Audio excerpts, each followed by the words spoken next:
All right, let's see how the impromptu live car phone situation works out.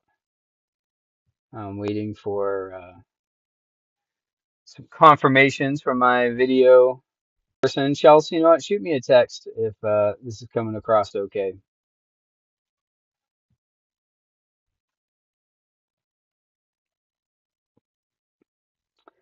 Boom! I love this from Chelsea. So apparently we are live. Um, this is yeah, this is an impromptu IC live dad stuff session. So, life happens. So mom's out of town. I had about six calls today, back to back. All of a sudden, oh, soccer practice is today. We forgot about that. First soccer practice of the season for my son. And it happens to be at exactly 5 p.m. right when we're going live. So you got a couple options. What do we do? Do we not go live? Do I outsource going to my son's soccer practice? And no, I can't do that. So we decided to go live and talk about dad stuff because you know what? Life happens. Life happens. There's things that are needed. There's dad stuff that needs to happen, mom stuff that needs to happen. There's kid stuff that needs to happen, business stuff that needs to happen. And we gotta be flexible. We gotta make it happen. Um, so yeah, so we're testing out a new way to go live, and I'm getting a chance to watch my son. And he was very adamant about, you're gonna watch me, right, Dad? You know, that is super important. And my son's 10, and he's been doing soccer since 5. I've been his coach many times. And I remember I started my business um 7 years ago. So he was 3.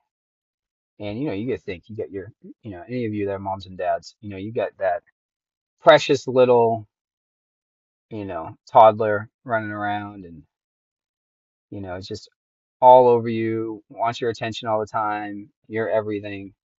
And I remember when I started my business, I said that phrase, I think I've said it on here before. I said, my business must support my lifestyle, not my lifestyle support my business. So what do I mean by that? I meant I can't have a business that my whole life has to revolve around.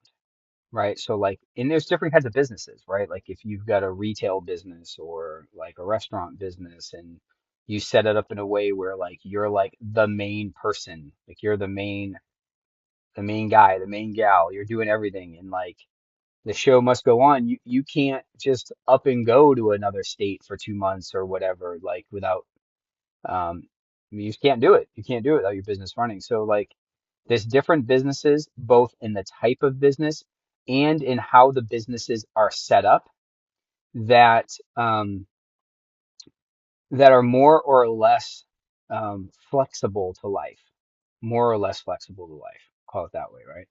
And so I know when I started my business, I wanted to be really intentional about building something that created flexibility so that I could do the life that I want to do the life that we do. And one of the major things was I want to be a present dad. And this isn't like to shame anyone who feels like they don't get as much time, but like I figured if I was going to go through all the trouble of starting my business, creating something, starting from scratch, like I knew it was going to be hard, I knew there was going to be a lot to it. If I was going to go through all of that stuff, I was going to be intentional from the get-go to design a business that that was more advantageous to lifestyle, and so like always having a home office, right? There's been many times where it's actually probably be easier to have a regular office, and sometime that might change.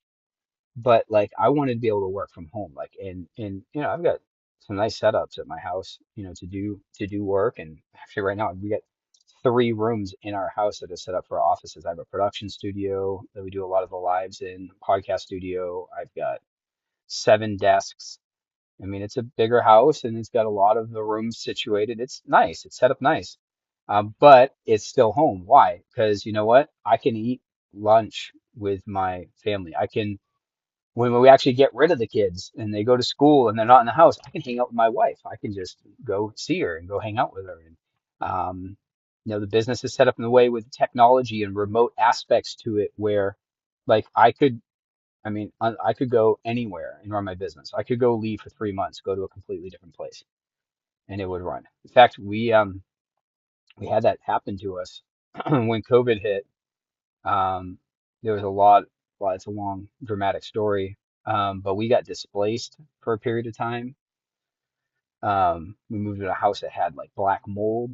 My wife and my son got mycotoxin poisoning. Like we had to like leave, and there was all this drama and all this stuff. And we lived in 17 Airbnbs over a 15-month period.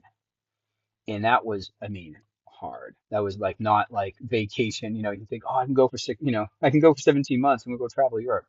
So, we bounced around from Airbnb and Airbnb, and with, two kids and a dog and a business, and it was rough.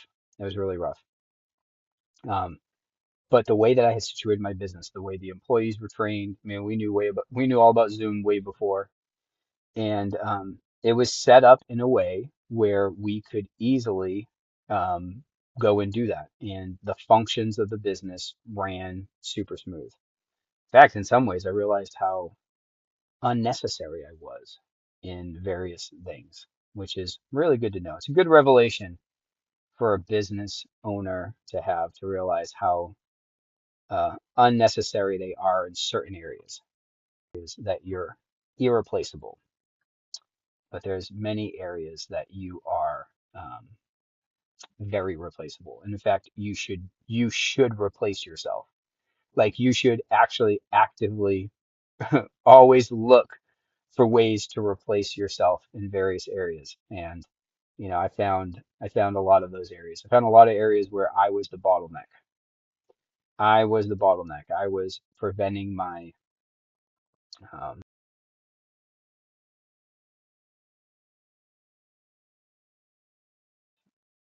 loves to call me when I'm live.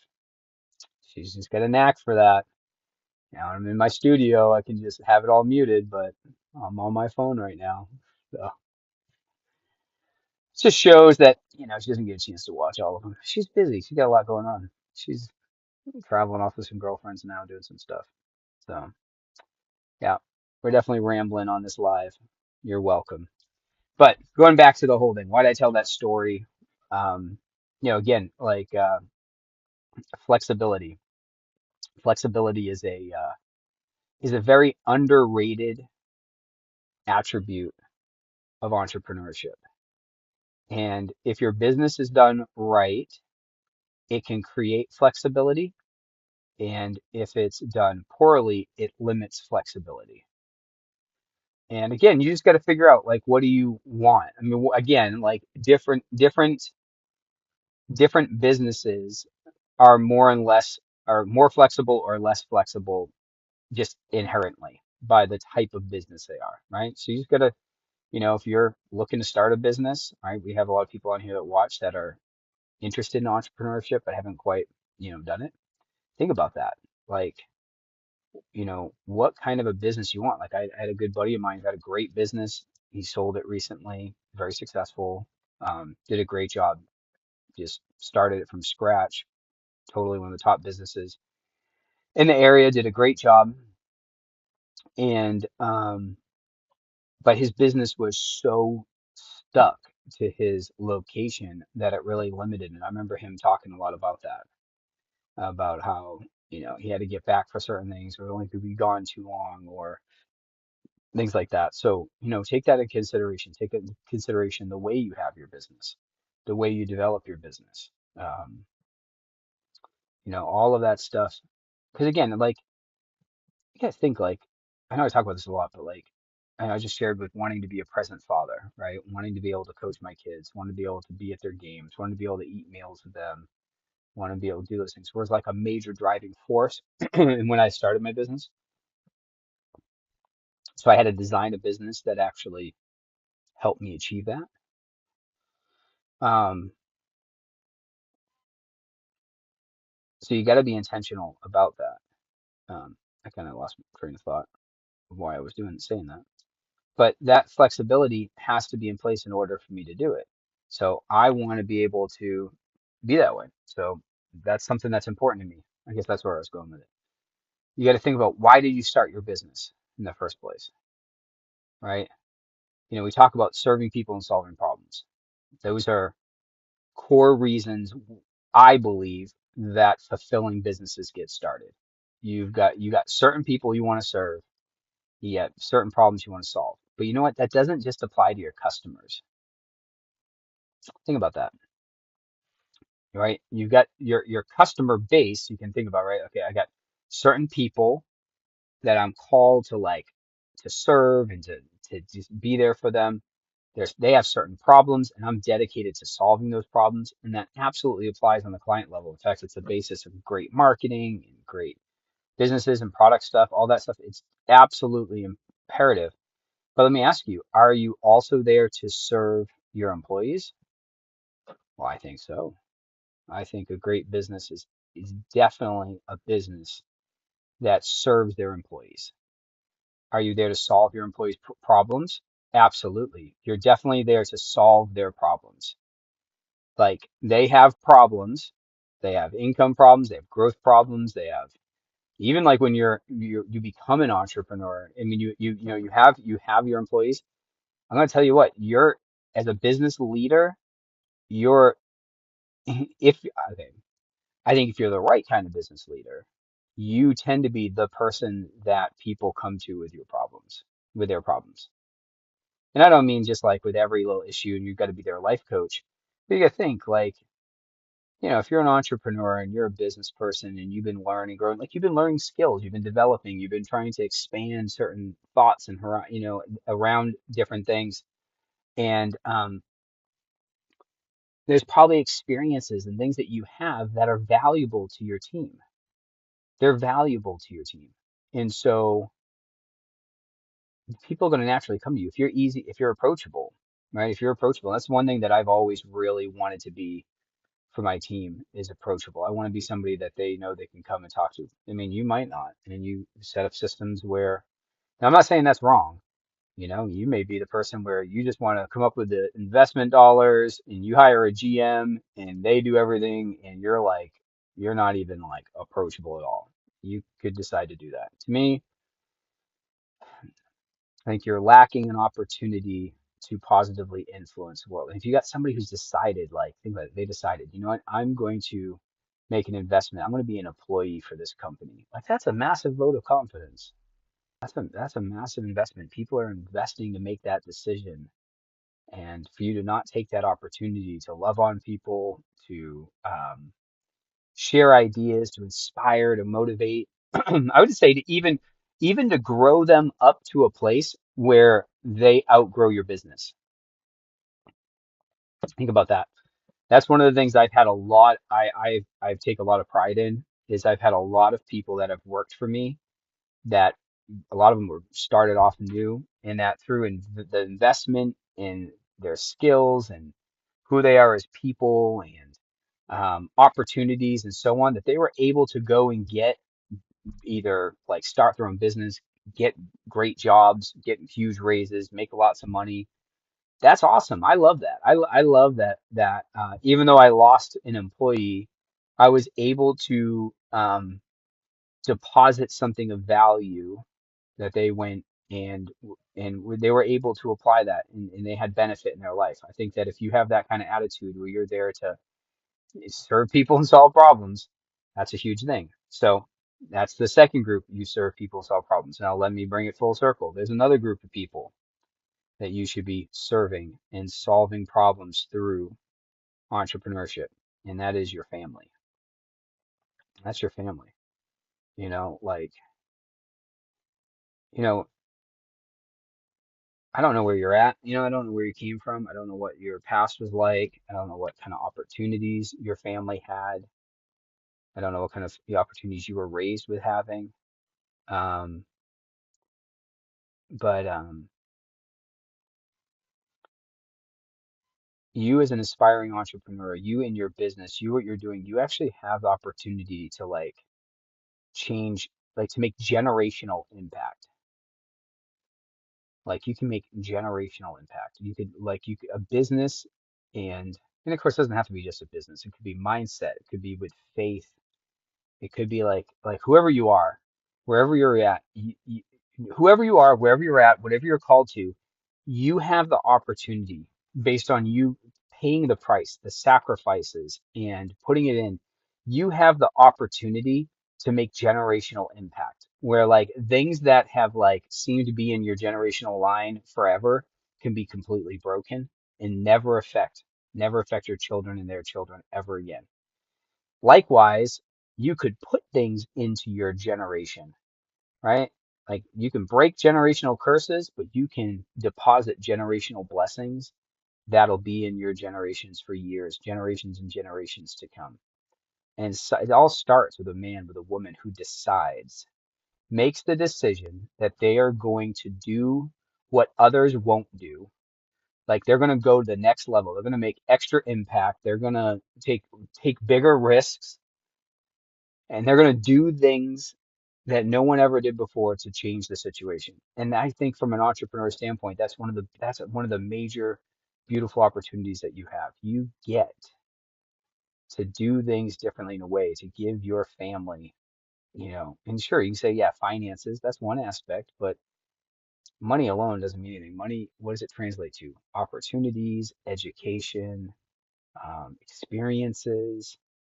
Um, don't it's easy to be like, oh, well, all the rich kids, whatever thing you want to say, I remember when I didn't have money, I would say things like, oh, all the rich, snooty people who, they're just arrogant and they're not nice people. Listen, there's not nice people that have money, and then there's not nice people that don't have money. There's really nice people that don't have money, and there's really nice people that have money. Character is not completely equated with finance. Trust me. I mean, you can like even like greed. You can find greedy poor people. There's many greedy poor people, and there's many generous rich people. So the character, the morality is not based on success. I don't know why I'm going down this path. Um, so yeah, I think a major part of your business goals, your life goals, what you're trying to go after, assign it to family. You know, have some goals for your kids, for your marriage. Like, would your marriage be better if you got every quarter to go take like a 4 or 5 day getaway with your spouse? Go somewhere warm, go somewhere with sand. Would that benefit your business? I mean, benefit your life having that kind of investment in your marriage? Would it improve your business? Actually, it really would. What would it improve your life if you had the opportunity, take your kids on two unbelievable vacations a year, like two amazing vacations, like experiential, like not just like roll around on a roller coaster, but I mean like experience and see the world and do things and hear things and encounter things. Like would that have a positive impact? Of course it would, but we don't make goals like that. We don't think about our business and entrepreneurship and our life in that way. Um, well, this is quite the random rant, as you can tell. Very unscripted here at the soccer field and watching these guys get it. So what can you do? What could you do? I guess we're going down this idea of designing, designing your business, designing your life in a way that is conducive to the life that you want to live. Like, do you have that? Do you have that detailed? Kind of life, what kind of life you want? And again, not just like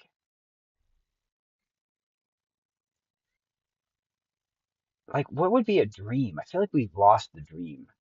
especially as entrepreneurs, like it's so funny when you start a business or before you have your business, you have these grand dreams, these grand visions for like how good it could be, how big your business could be, how much lifestyle and this and that it would happen, and then you get your business and the grind and making payroll and paying the bills and all that stuff sets in, and like the dream fades away, and the dream is just how can I get by, and we stop thinking really big, we stop planning really big.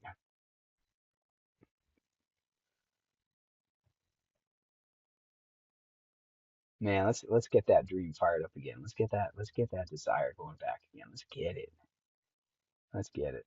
And one of my dreams is to do exactly what I'm doing right now, sitting in the car watching my son at soccer practice.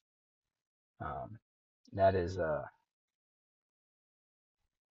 that's an important thing. That makes an impact on him. That makes an impact. That's like generational impact for him having a dad that's always there. And so that to me is really important. That to me is willing for me to design a business around. That to me is I'm willing to pay prices and sacrifice in other ways to have things like this.